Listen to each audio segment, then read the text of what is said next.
कि अगर शंकराचार्य पर कोई इल्ज़ाम है तो उसकी ठीक से जांच क्यों नहीं हो रही है। जनता के बीच ये संदेश जा रहा है कि सनातन धर्म में इस प्रकार की घटनाएं हो रही हैं, लोगों की आस्था और विश्वास पर चोट पहुंच रही है। आप इस घटना की पूरी पारदर्शिता के साथ आपकी पार्टी की सरकार या पुलिस इस मामले में हस्तक्षेप क्यों नहीं कर रही? देखिए ब्रजेश जी, भाई साहब, सरकार की मंशा बहुत स्पष्ट है कि किसी को भी निर्दोष व्यक्ति को ना फंसाया जाए। तभी आपने देखा कि ये मामला कोर्ट गया, कोर्ट के आदेश पर ही ये जो कुछ हुआ है।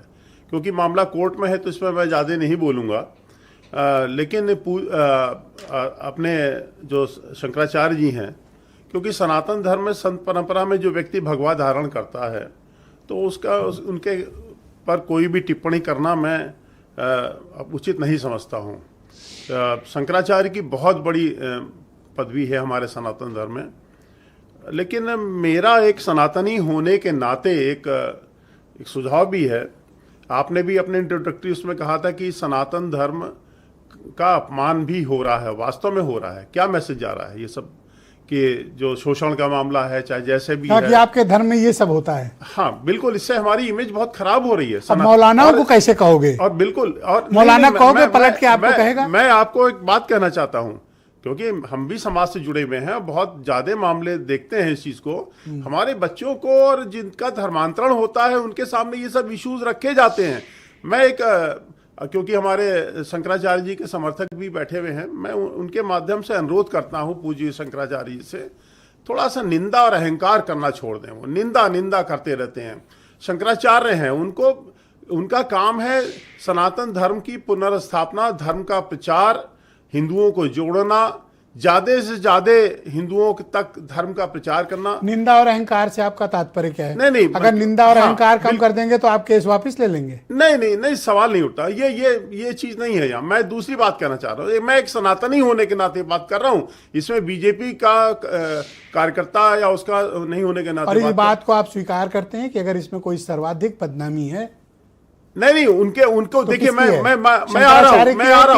आ रहा हूं। जो माघ मेले का मामला था, जैसा माघ मेला है, जो वो आध्यात्मिक दृष्टिकोण से बड़ा महत्वपूर्ण है। तुलसीदास जी ने भी वर्णन बालकांड में किया है। और माघ मेले में तो कहा जाता है कि देवता स्वर्ग से आते हैं उस संगम पर स्नान करने।